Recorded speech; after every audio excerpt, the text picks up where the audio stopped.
Whether cruising the strip in a 57 Chevy or taking the family on a vacation in a 71 Oldsmobile Vista Cruiser, or taking the family on a vacation in a 71 Oldsmobile Vista Cruiser, Steve Ronaldo and Jim Weber every Saturday from 8 to 9 a.m. on americaswebradio.com.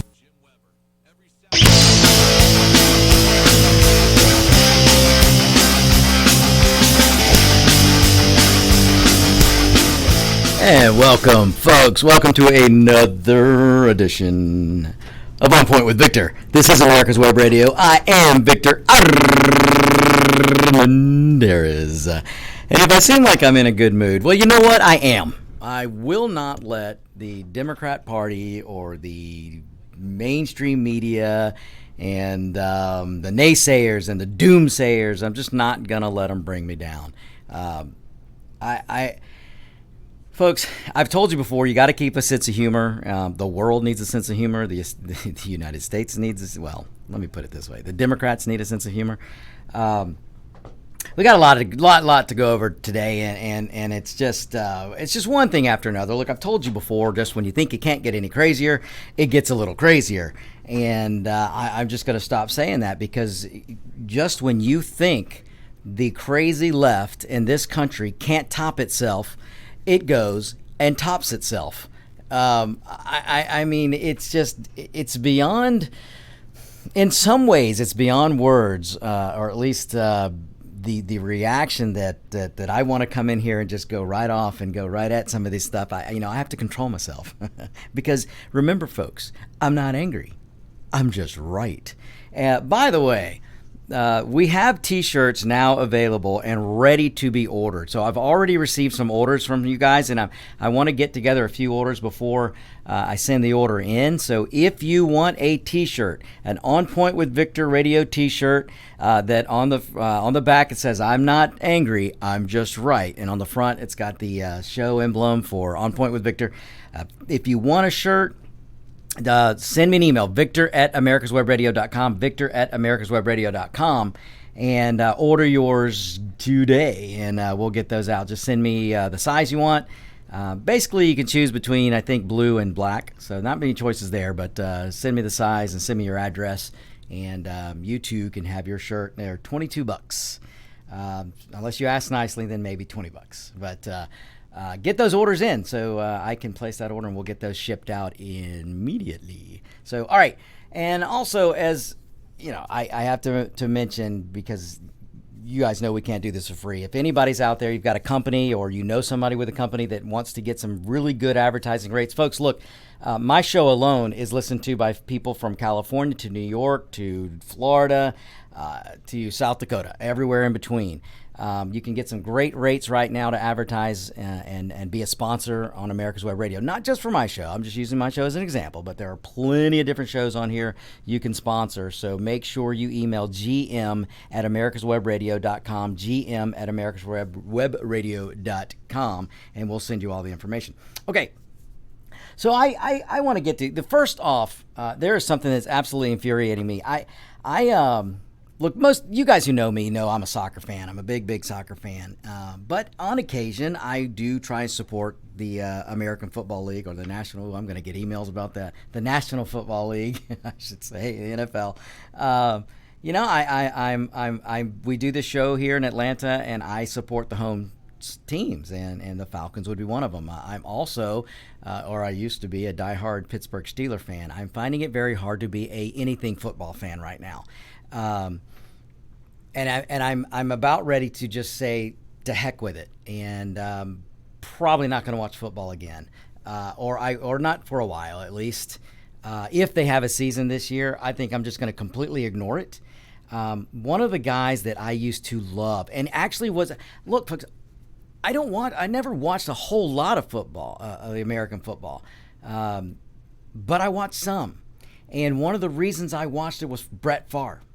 I mean, Brett Favre to me was just what an epitome of an American dude. I mean, he practiced hard. He was a good guy. You never saw him really get in any fights. You didn't see him treat people bad. You didn't see thuggery coming out of him. He was a stand-up dude, and I liked him. And because of him, I would sometimes watch games. Well, you know what?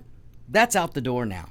I don't know what is going on with the American society right now, or people, other than they are scared, or somebody's getting to these people like Favre and scaring the crap out of them, telling them, if you don't do this, you're going to be branded a racist. If you don't do that, I mean, it is horrible what's going on right now. But Brett Favre had the audacity, and look, I'm going to cut him a little slack because I'm hoping that Brett Favre has the tenacity to come back out and correct what he said. I really, really hope that Brett Favre didn't really pay attention to what I got a feeling somebody told him what to say and he said this. But he basically he put Colin freaking Kaepernick on the same ground as Pat Tillman. Ladies and gentlemen, go look up Pat Tillman. Colin Kaepernick doesn't deserve to carry the jockstrap of Pat Tillman. And if I seem pretty ticked off right now, look, I'm not angry. I'm just right. I am a little emotional about this, folks. Pat Tillman was an Army Ranger. Pat Tillman didn't just go get $1 million to throw a freaking oblong ball down the field. When he felt his nation call, he left football, went and trained, joined the Army, and became a Ranger. Do you know how hard it is to become an Army Ranger? I'll tell you, the man sitting across from me, Mr. Legend, the producer, Dave, he knows what it takes to become a Ranger in the Army. Pat Tillman was an amazing human being. Pat Tillman went and fought for his country. Pat Tillman died in Afghanistan, I believe it was Afghanistan. And he was protecting his country, folks. And to put Kaepernick on equal ground, folks, it really, really irks me the wrong way. And Legendary Dave, there's a thing in the military that you get this feeling from basic training on, that you got my back, I got your back. Mm-hmm. Tillman, you knew, had your back, right? And you'd trust him with your life, and many did, as a matter of fact. Kaepernick, I wouldn't trust him if I had a gun to his head. Yeah. Would you want this guy on your back? Kaepernick, who is he gonna help? He's gonna check your skin color before he goes in to help anybody, if he even had the wherewithal to help anyone. I'm sorry, folks. If you're a Kaepernick fan, well, hey, there are other radio stations. Yeah, right. There, you may not want to listen to this show right now, but look, I whatever, Kaepernick, you say what you want and do what you want.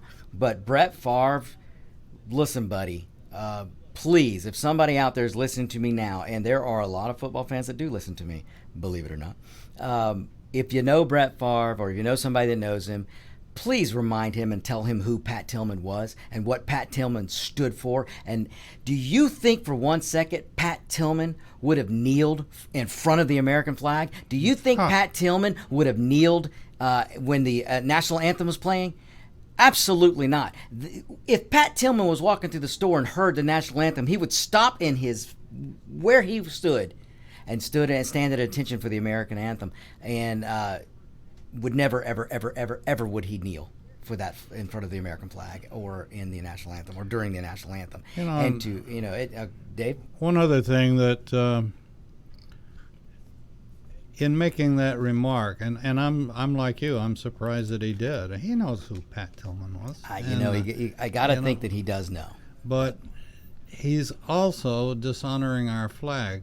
That flag that draped Tillman's casket and was given to his family right at the military funeral, that's just like slapping somebody in the face. And Favre, well, to me, should catch hell on I hope all he does. media. And look, I got a feeling Brett Favre just didn't realize what he was doing. I got a feeling he was pressured because people are convincing him that this is actually a black versus white thing or a minority thing. And ladies and gentlemen, if you haven't figured out that this movement is no longer about black lives, this is no longer about oppression or anything like that. This is a Marxist movement. And I told you this before. I told you last week. Go look it up for yourself. The founders of Black Lives Matter, they openly advertise being Marxist trained. Ask anyone that's in that group that's part of the leadership. They will tell you, yes, we are a Marxist group. I'm not making this up. I'm not pulling it out of my nether regions. You can look it up and find all of this information out yourself. I'm going to go through some things pretty soon here next, and I'm going to get into why they're a Marxist group and why you don't need to doubt me. But as far as football goes, I've about had it, and I know a lot of you have had it. I've mentioned before, I've got some great radio fans in Daytona Beach, Florida, and probably one of the biggest football fans I know. And this guy is even saying he's probably not going to watch football. And for somebody like that to say, I'm not going to watch football. I mean, what Brett Favre needs to understand and what Roger Goodell needs to understand, how in the hell do you get to this point and not know who your customer is? Folks, somehow, some way, the National Football League and maybe baseball, maybe some of the others, I don't know. Definitely, unfortunately, the MLS soccer, they're following the same suit. They just don't know who their customer is. But especially when you look at NASCAR, when you look at the NFL, people watch this to escape politics. People watch sports to get away from controversy. They want to get away from just once, can we all get together and watch a game and not have to worry about politics? That's what a lot of people in this country do. But now what's happening? The NFL is allowing themselves to be politicized. When somebody like Brett Favre comes out and puts a dimwit like Kaepernick on the same ground as Pat Tillman, it just drives me nuts. And please go look at Pat Tillman's story. This man did so much for his country, and unfortunately, he was killed by friendly fire. It happens, folks. It happens. And to me, to desecrate Pat Tillman by trying to equal him with Kaepernick or put Kaepernick on the equal ground, it just makes it worse. So I'm pretty peeved about that, and I hope Brett Favre comes out and fixes this. I hope he makes it right. But hey, he can say what he wants. But we can also, as consumers, we can turn off football. And look, I have a feeling what these bozos at the NFL are doing is they're thinking, well, we're not going to have fans in the stands, so we can just treat them like crap. Well, you know what? People can turn off their TVs and they can change their channel. And the NFL is going to lose a butt ton of money. How did they not learn? How did they not learn their lesson the first time? When Kaepernick started this mess, look at the viewership for football fell. The money going into the NFL fell. All of these things fell. Then they had to work and work and work to get it back, and now they're going to screw their customer again. Talk about no customer service. I mean, I'm just amazed by this. I really am. But I'm so disappointed in Brett Favre. I really, really, really, really, really, really did love Brett Favre. And it's not that I don't still like Brett Favre. I just, right now, I don't really want to see anything with Brett Favre, and I would like for him to come out and correct himself, but we'll see if he does. It would take a lot of guts for him to do that. But anyway, all right, folks, so let me move on a little bit. So what you need to understand is what's going on out there is a Marxist movement. You guys hear me say time after time after time after time, look to history. Everything I tell you can be validated by history. And here's another example. We have roving mobs going around and pulling down monuments, statues, and art, historical art, historical statues, and historical monuments. They're pulling these down. Now, who else in the history of the world have done these kind of tactics? Well, you don't have to go back too far. You need only go back to the Taliban. When the Taliban was ravishing Afghanistan, what did they do? They went after every landmark, historical mark, religious statue, whatever wasn't radical Islam, they started tearing down. You want more recent history? Let's look to Hugo Chavez and Venezuela. When Hugo Chavez came to power in Venezuela and took over Venezuela, what happened? They started taking down the statues and the history of that country. In fact, you can go look up, do some searches on the internet, and you can find teenagers who are adults now, who were teenagers back then, who say, when Hugo was advocating tearing down statues and monuments, we didn't care. We just thought it was a bunch of old men. Why do we need those statues? Tear them down. But now those teenagers are adults, and they're saying, boy, did we really screw up allowing those statues in history of this country to be torn down. That was Venezuela. That was a short few years ago, folks. And now Venezuela, well, now they're a Marxist socialist regime, and the people are starving.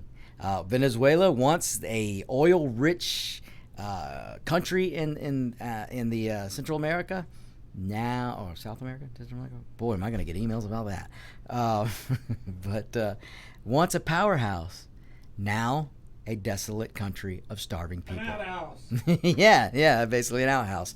And so this is what happens when you allow Marxists to start their revolution and their takeover. And this is what's happening. So again, look at history. In Venezuela, they tore down statues. Look at what the Taliban does. Look at what the Maoists did. Just look at history, folks. Any Marxist, socialist, despot, communism, all of those leaders tore down statues and historical statues and art, monuments. They tore them down. Now, ask yourself, why? Why is this a tactic of the left? Why is this a tactic of Marxism? Why is this a tactic of communism? Why is it a tactic of Mao? Why was it a Stalinist tactic? Well, think about it, folks. We've talked before on this show about how those type of leaders shame people. They shame people into submission. And that's what's happening now. When they tear down these statues, these are your heroes. When Teddy Roosevelt is going to be removed from the National Museum in New York, that is a hero of this country. And what the Marxists want to do is, in front of you, they want you to witness your hero being torn down. Your historical hero, they want you to witness it being torn down, because if you witness it being torn down, then they shame you. And they're just taking your hero and demolishing it. And then you're standing there going, oh, I'm helpless. Well, from helpless, you become controlled. Because if you continue to do nothing, eventually the Marxist, their end result is to control you. So by shaming you, by scaring you, putting fear in you, and by getting you to see your hero being taken down, these are emotional tactics to get an emotional response out of you. But they're also psychological tactics. They want to wear you down into absolute submission. And again, if you doubt me, go look at history. I'm not making up anything here. I am not the second coming of Socrates. I am not some amazing philosopher here. I am telling you what we know and should have learned from history. All of you can be a student of history. In fact, all of you should be a student of history. But in order to take back the proper teaching of history in this country, we're going to have to get rid of the Department of Education, which means we're going to have to completely get the feds out of education and get education back down to the most local level possible. But that is a whole nother show for a whole nother time. Well, you brought up two shows, one new one, and we do Let's Talk Venezuelan. Oh, right. And talk about exactly what's happening. Mm-hmm. I went to, as you can see across the table, one of the doctors that recently did some surgery on me is from Venezuela. And we got to talking, and our folks, Kat and Josie, were calling him. And, he concurred with me. He left Venezuela because... And he said, I'd be glad to be on your radio, but I'm afraid for my family that's left behind. Oh, right. That something could... And he said, they'd hear my voice and the government would kill them in a heartbeat. Mm-hmm. So that's one show. The other show that... And I think I've mentioned this to you before, but if you really want to get me jumping out of my chair and coming across the table at you, all you have to do is say, we're rewriting history. That's impossible. You can't rewrite history. Right. History is history. History is history. And so guess what we're starting a show about? What's that? History by a professor of history.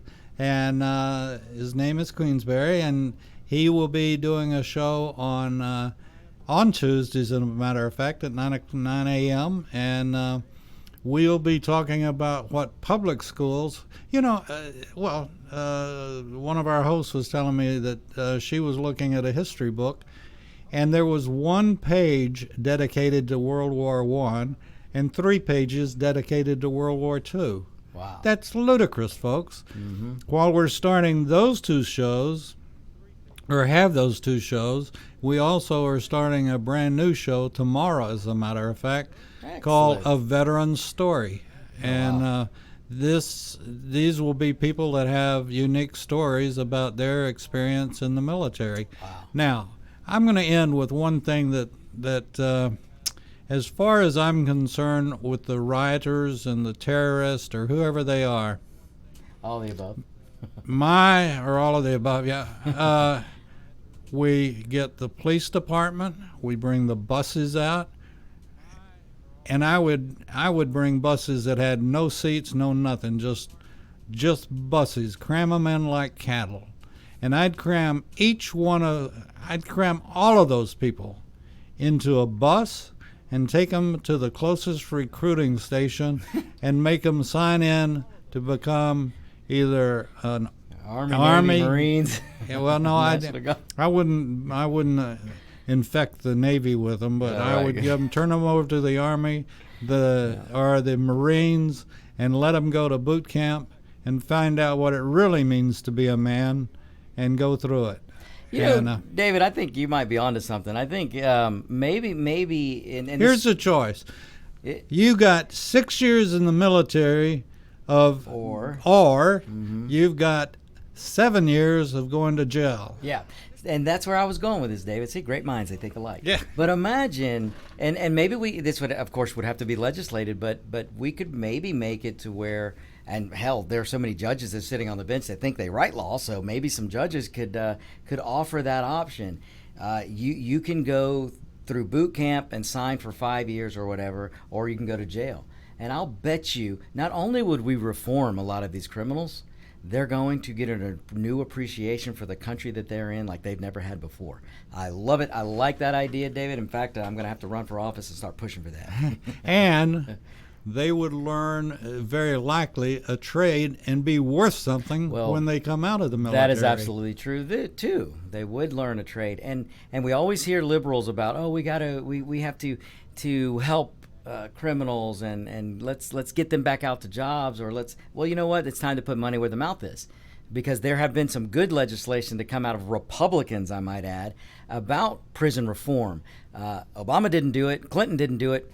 Trump's doing it. And there's some good legislation that could be done.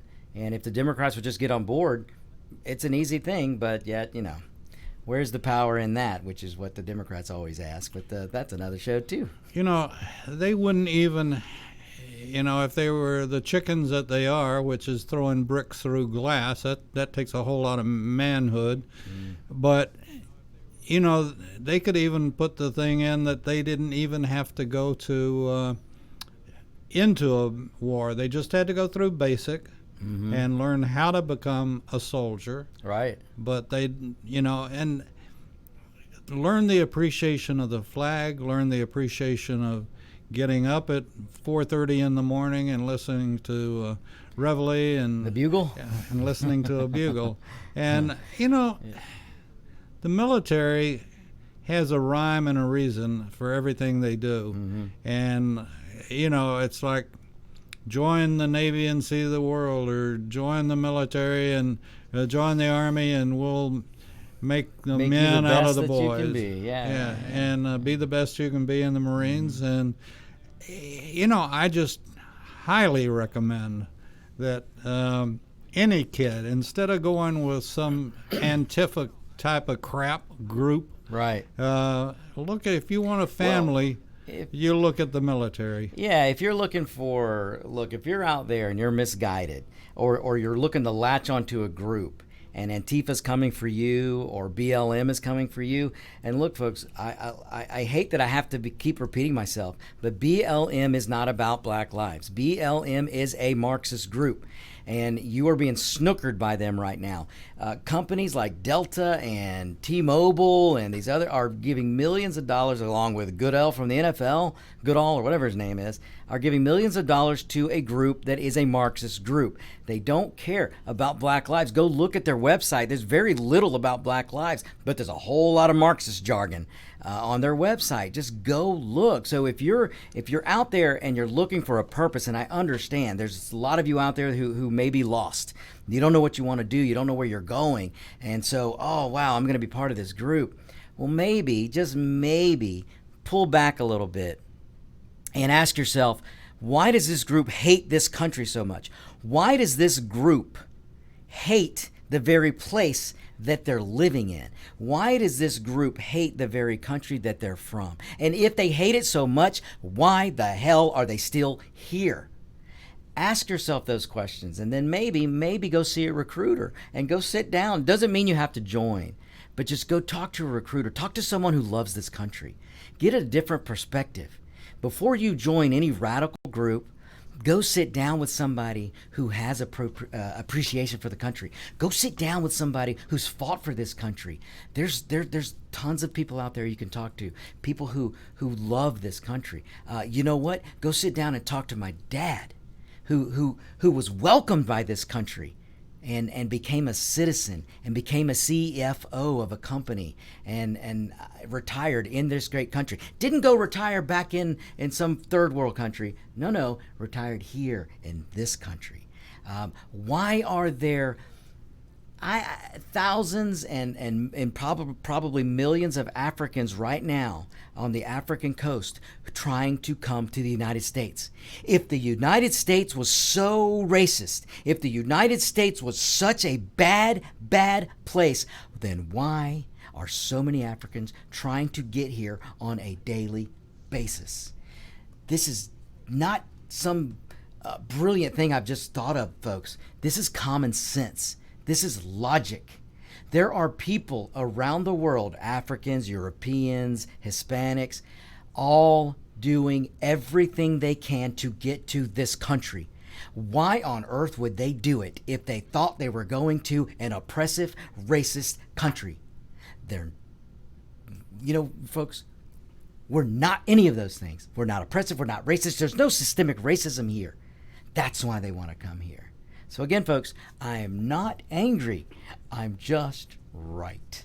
And these are just common sense things that ask yourself those questions. Why on earth do most of the people around the country want to come here? Why is the United States still the American dream? Why do people around the world still look at, I gotta go to the U.S.? Because, ladies and gentlemen, if we were the racist country that the Democrats want you to think we are, if we were the oppressed country that the Democrats want you to think we are, they wouldn't be lining up to come here. All right, ponder that for a little bit. We're going to go to a break here. This is America's Web Radio, On Point with Victor.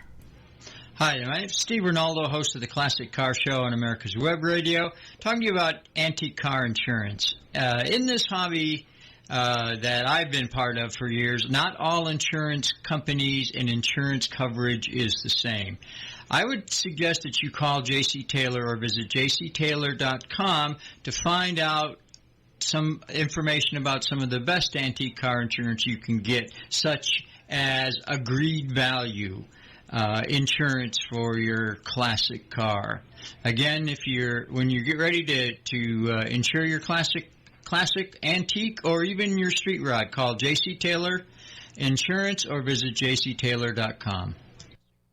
If your health insurance premium is more than your mortgage, Ellen Deal with Ideal Solutions is here to help. Whether you're a small business owner, individual, family, or baby boomer, email MAGA45CAG@gmail.com and I'll respond with 3 easy questions to help you determine if you can get away from Obamacare. As a 20-year veteran of the insurance industry, I'm here to help with all your insurance needs. Email Ellen Deal at MAGA45CAG@gmail.com. This is Daryl Pullis inviting you to listen to America's Homegrown Veggie Show right here every Saturday morning at 10 Eastern Time. Great guests, great tips, and valuable information about growing your own vegetables, fruits, and herbs. You're listening to America's Web Radio on the AmericasBroadcastNetwork.com. Thank you for listening.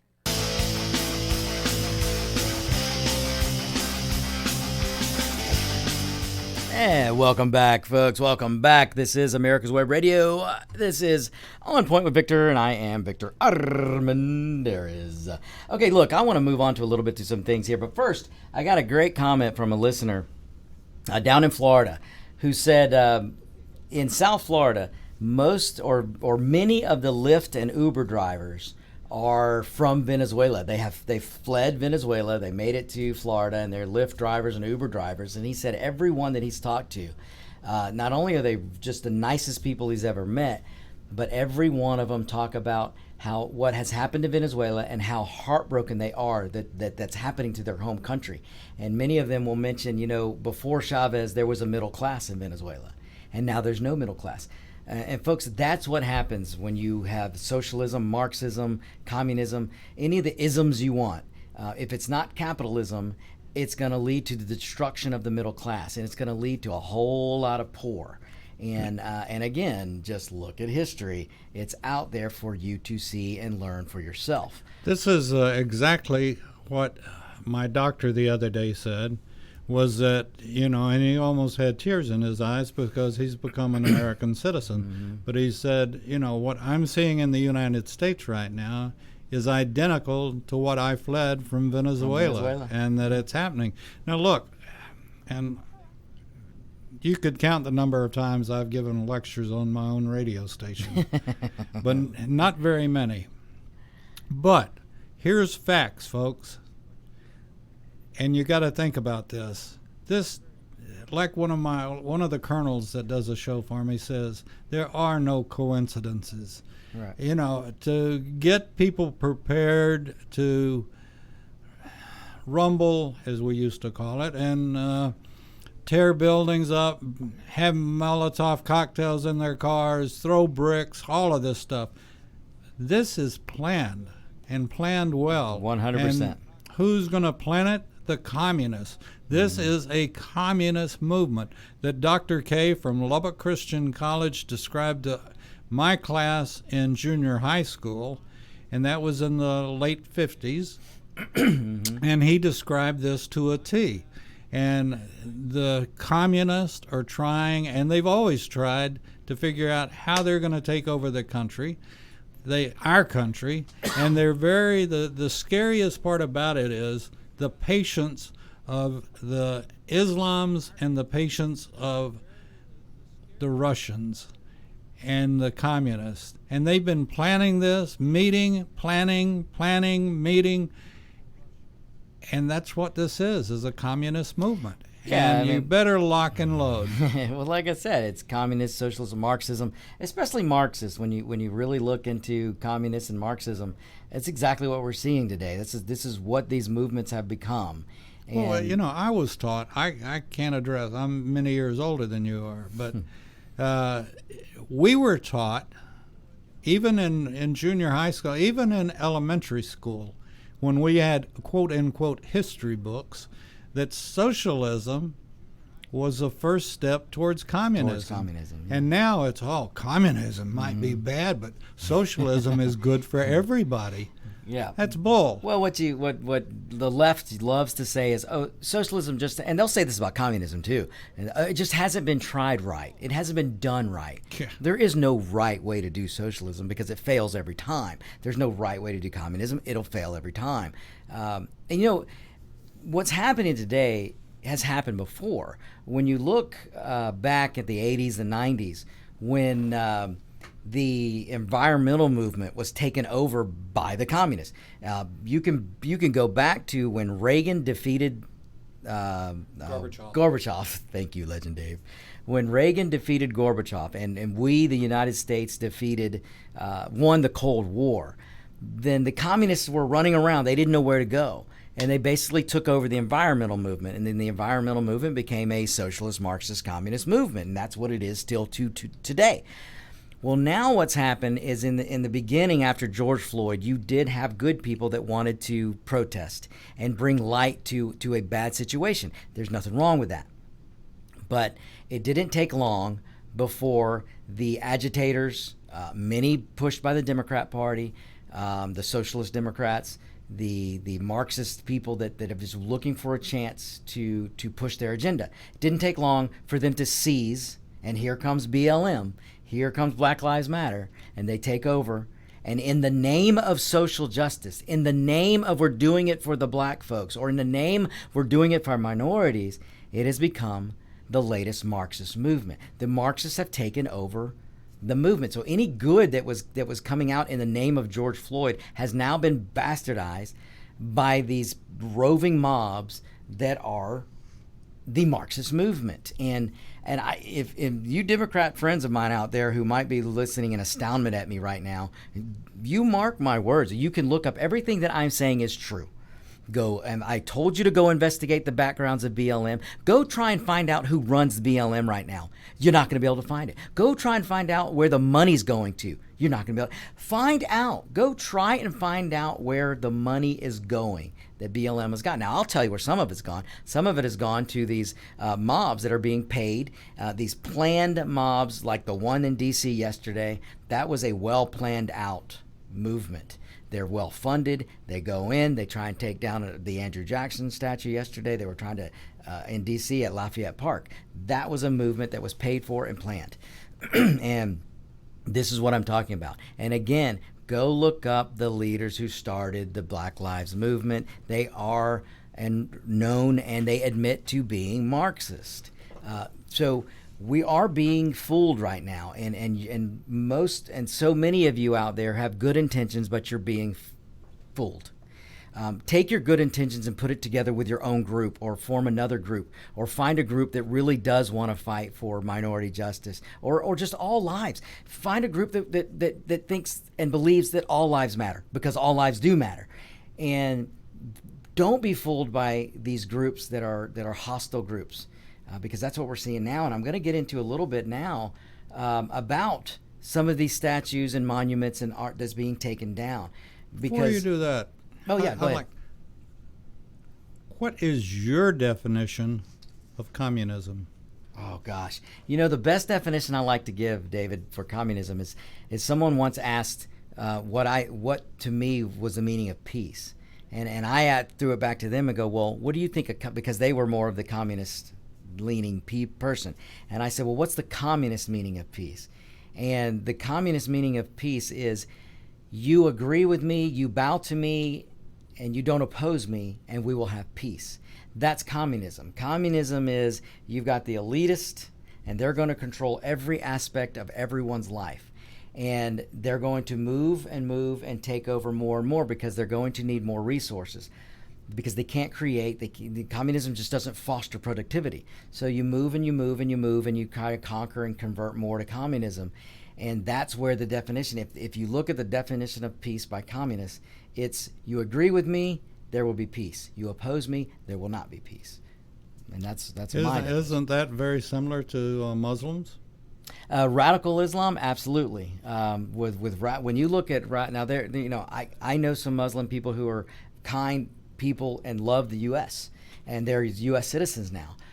But when you took at radical, if you look at radical Islam and you look at Sharia law. If you look at Sharia law and radical, then David, you're right. They believe in subjugation. Or what about their quote unquote their book, the Quran? The Quran. If you there are some really frightening passages in the Quran, and again, and when you look at who interprets the Quran, if it's the radical Islam and Sharia law, they interpret the Quran to me in a very bad way, and exactly to what you're alluding to. They believe in converting or death, and that's pretty messed up, you know. And folks, like David said, we've got to be wary of this. You know, communism.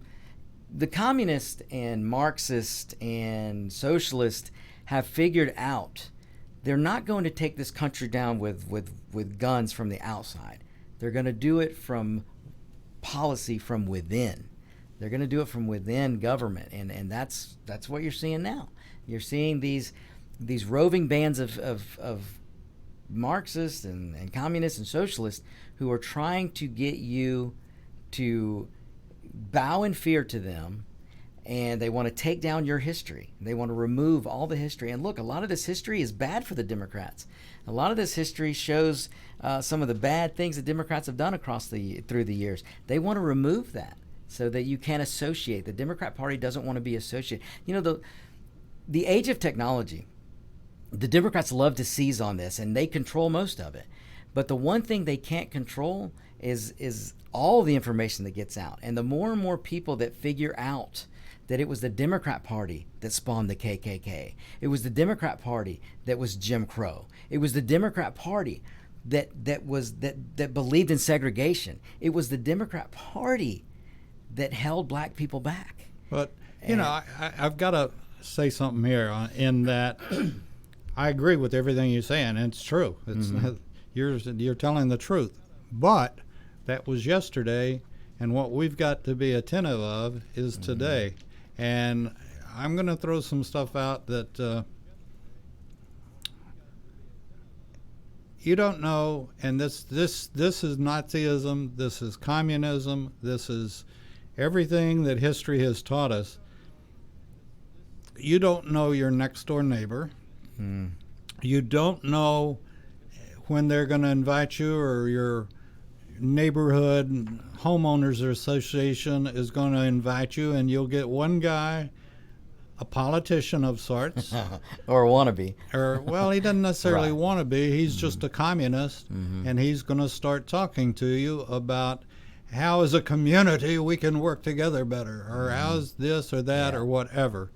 So, if there's ever been a time to be, like you said, wary of what's going on, very leery and very wary and very observant. Yeah. And I hate to say this, but in some ways, I'm very thankful for the coronavirus in that it's kept groups away. It's kept them apart. Well, now you're going to get emails.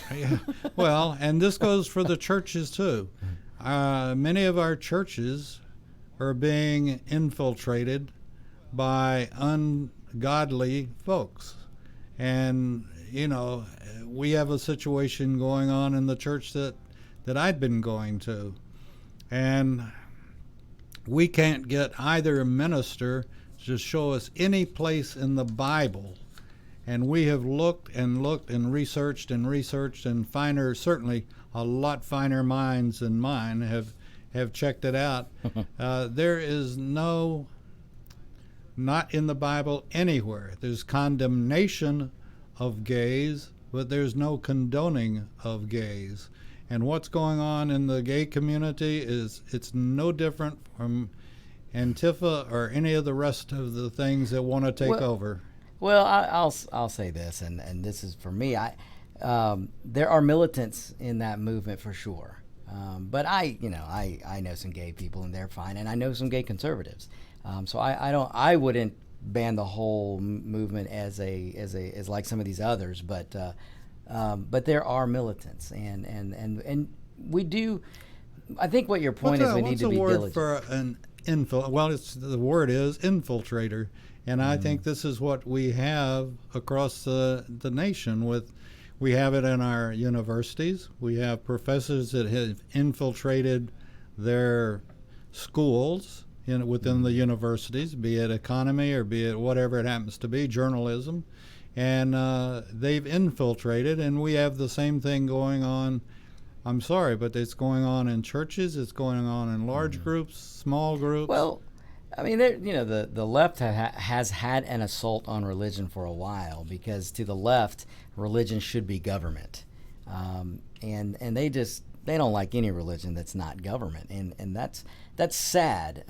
Look, I am one of those who believes God loves all people, and I think it's horrible when government steps in and tries to get between people and their religion, no matter their religion, and which you're seeing in a lot of blue states right now. There's still Michigan and Jersey and some other states. They're still trying to keep people out of worshiping in the name of a virus, and that ought to, like you said, David, that ought to wake people up, and hopefully it will. Hopefully it will. So, but to that note. talking about these Marxist groups and these people coming in and trying to cause trouble, which is what's going on right now. I want to talk a little bit about, if there's time, I'll get back, and maybe we'll have to do it next week, back into the discussion on democracy. Because what you're seeing with these mob groups, mob rules, is basically what democracy would look like, a full-on democracy, which is why we are not a democracy. But we'll try and get to that later. But I wanted to touch base on a couple of things about these groups that are taking down monuments, and they're calling for historical artifacts, let's put it that way, to be torn down. And they want to take, I talked about it before. So let me start with some of these. Let's just analyze some of these statues that have been torn down. The other day, Francis Scott Key, I think over the weekend, was pulled down. This is the guy who wrote the words to the national anthem. This guy didn't fight in the Confederacy. I mean, they're tearing down a statue of the guy who wrote the national anthem of the country they live in. Ulysses S. Grant. The statue of Ulysses S. Grant was pulled down. Now, folks, let me tell you a little bit about Ulysses S. Grant. Now, keep in mind, this is a movement that's trying to convince you that they're pulling down racism, oppression. We got to take these symbols down. All right? Keep in mind, that's what you're being told. But I already told you the truth. These are Marxist groups trying to demoralize you and take out the history of this country.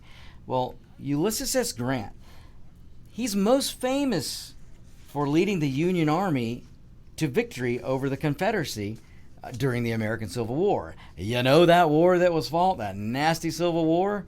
Well, Ulysses S. Grant led the Union Army to victory in that war. He was our 18th president. Before he was president, President Lincoln at the time gave him the rank of General-in-Chief of all the Union armies. That's the Union armies, folks, not the Confederate armies. Now listen close to this. I mean, I want you to pull in close to me. I want you to turn up your devices. Just make sure you hear this. As president, Grant, Ulysses S. Grant, the statue that they tore down over the weekend, as president, he destroyed the white supremacist organization known as the Ku Klux Klan. Let me say that again. President Grant destroyed the KKK during his presidency. Not only did he do that, he signed a number of acts to protect the rights of black people, or African Americans if you want to be woke. I don't like the use of hyphenated Americanism, which is why you won't hear me use hyphenated Americanism much on this show.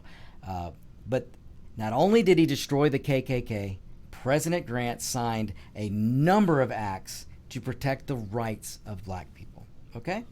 He established the United States Department of Justice. Are you Democrats out there listening to me? You just were convinced to tear down the statue of the president that destroyed the KKK. A president who signed acts to give rights to black people. This was way back then, folks. He was the 18th president of the United States. And those are some of the things that he did. And they felt the need to tear down his statue. Grant didn't fight for the Confederacy. Grant led the Union Army. Grant was not a member of the Democrat Party, which founded the KKK. Grant was a Republican who ended the KKK. At the time, he was the first president to destroy it. And one of the first to create acts to give rights to black people. Okay, folks? This is your history. You can look it up for yourself. Especially if you're a Democrat out there, as soon as you pick your jaw up off the floor, then go do your own research so that you know that I'm not lying to you. It's unfortunate, but those that need to be listening to you wouldn't turn this station on in a heartbeat. You know what's funny, though, Dave? We do have some Democrats that listen. That listen through different groups that I belong to and different... KKK? Nope, never been a member of that one. No, and this is the problem that, this is why I'd like to jerk some of these people up by the collar and ask them, do a Waters World. Yeah. Who was Ulysses S. Grant? Right. What did he do? None of them would know their history. I promise you that the people who are being suckered into these groups right now that are tearing down statues, if you ask them, why are you tearing down Ulysses S. Grant? They couldn't tell you. They're going to tell you, he's racist. He was bad. And he was bad. He was racist. He was oppressive. He was this, that. They have no idea. And this is why I labeled the show today, Are We Going to Be a Nation Without History?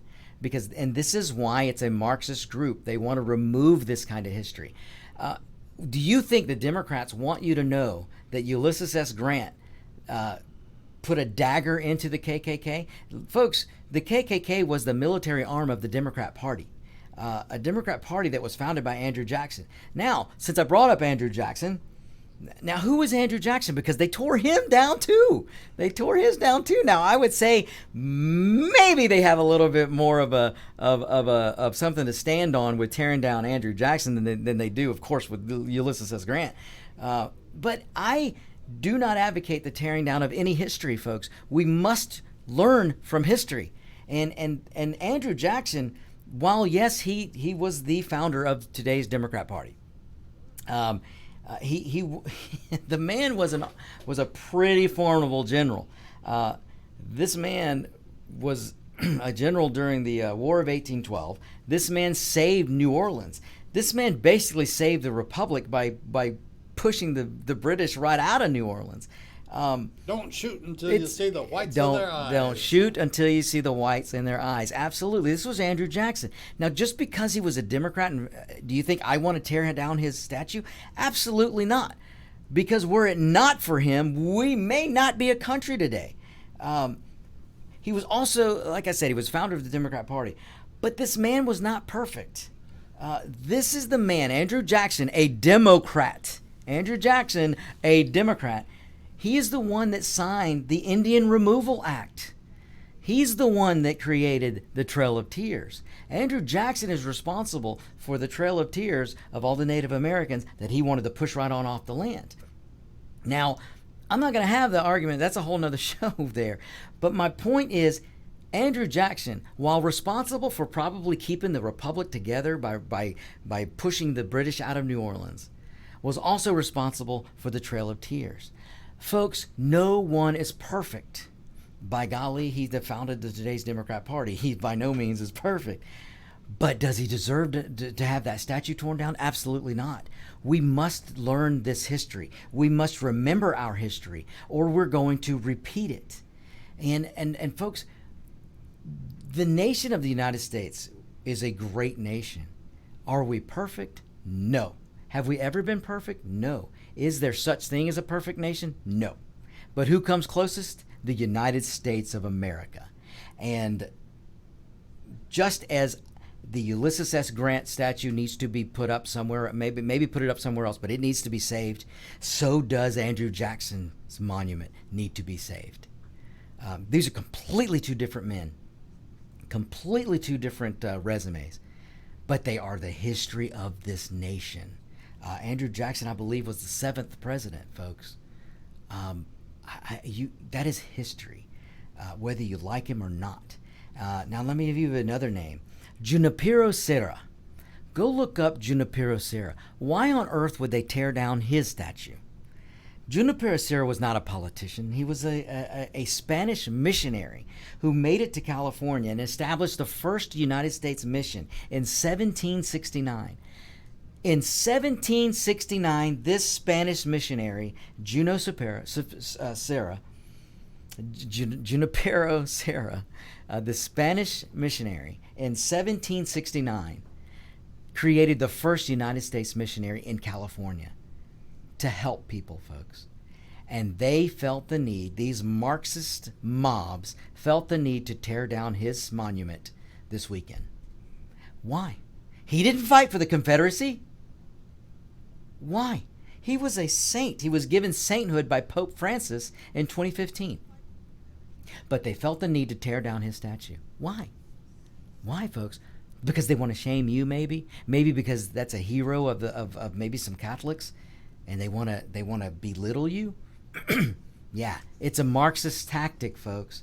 A man who was a Spanish missionary who helped people throughout the state of California. Before that, he was in Mexico creating missions and helping really, really poor people that needed help. And then he came to California and he set up missions. He did 13 more missions that he set up in California throughout his lifespan. And they tore down his statue. Why? This is what I got to ask you. Now we get to Teddy Roosevelt. Teddy Roosevelt, probably the most American president we've ever had. The bravado. Roosevelt symbolized the bravery that is the United States, the physicality that is the United States, the goodness that is the United States. That was Teddy Roosevelt. But now the people in New York, including your ridiculous Governor Cuomo, wants to remove Teddy Roosevelt from the Museum of Natural History. Folks, Teddy Roosevelt created the National Museum, the National History Museum. Teddy Roosevelt has been standing in front of this museum facing Central Park, my gosh, since whenever that was created, which I don't remember off the top of my head. But now they want to remove it. And Cuomo, I'm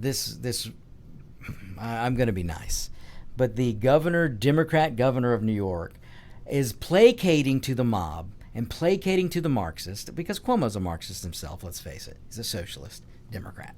And so he wants to remove the statue. Now, let me tell you a little bit about Teddy Roosevelt. Let me give you some history here, folks. Quite possibly the most popular American president in history was Teddy Roosevelt. This guy stood for everything that embodies America. He was very well read.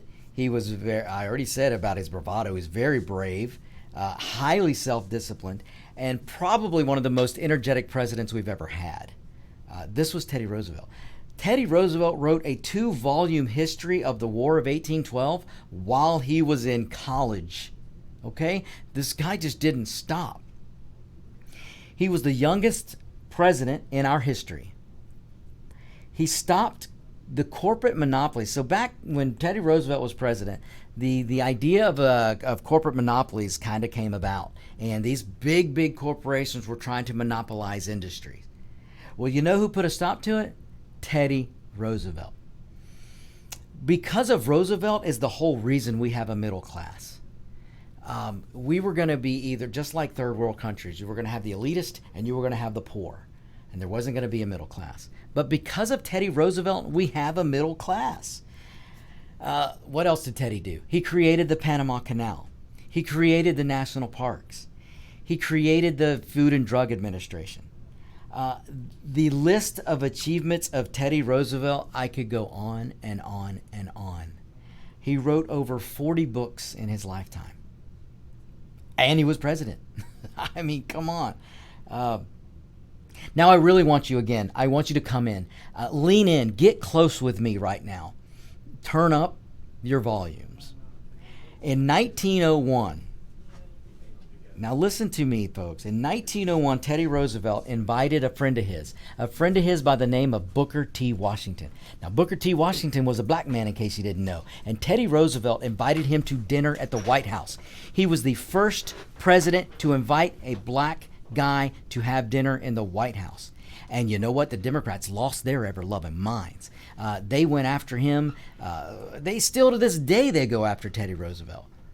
But Teddy Roosevelt invited the first black man, Booker T. Washington, to have dinner with him in the White House. And people went nuts, especially the Democrats. And somehow they felt the need they want to remove his monument from the National History Museum, and they want to tear down other monuments of Teddy Roosevelt. Now, why? Teddy Roosevelt didn't fight for the Confederacy. Teddy Roosevelt invited the first black man to the White House for dinner. All right, folks? All right. That's all I got for today, folks. Well, actually, I got more, but I can't. I'm out of time. We got to make room for Locked and Loaded with Roger B. So, folks, don't go anywhere. We're going to take a quick break and be right back with Locked and Loaded with Roger B. If you're